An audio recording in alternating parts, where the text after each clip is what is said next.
24/7 এই হচ্ছে AGT live 24/7 This is AGT Live 24/7 actually গত মাসে মানে মার্চ মাসের 23 তারিখে আমাদের জিআরপি থানাতে একটা মামলা হয়েছিল। যেটা আমাদের জিআরপি থানার মামলা নাম্বার 41/24। তো এটাতে আমরা 6 জন বাংলাদেশিকে অ্যারেস্ট করেছিলাম। তো এটার ইনভেস্টিগেশন চলছিল এবং অনেকে পুলিশ রিমান্ডে এসেছিলেন।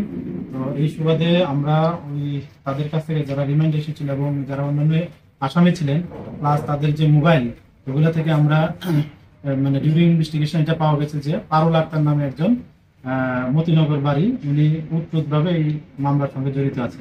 তো সেই সুবাদে আমরা ওইখানে আমাদের সোর্স মারফত খবর নেই, কিন্তু ওই সময় থেকে উনি পালাতক ছিলেন।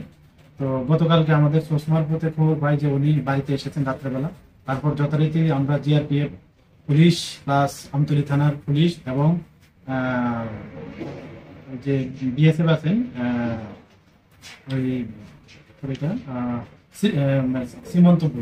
সীমন্তপুর বিএপি তারা বিএসএফদেরকে নিয়ে আমরা ভোররাত্রি আমরা ওইখানে একটা অ্যাম্বুশ বসি আমরা সবাই মিলে। তারপর সূর্যোদয়ের পরে ওই মহিলাকে আমরা পাই এবং যথাযোগ্য মানে আইনি মর্যাদা মেনে আমরা ওকে গ্রেপ্তার করি ওই কেস কানেকশন।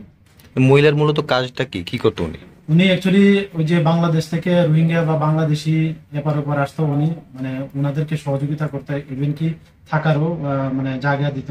যদিও ওনার বাড়ি দেখলাম যে একদম ফেন্সিং এর বরার পাশেই। আর কি কেউ আছে এটার সঙ্গে জড়িত বা কিছু? এটা ওনাকে জিজ্ঞাসাবাদ চলছে, সকাল থেকে জিজ্ঞাসাবাদ চলছে। তো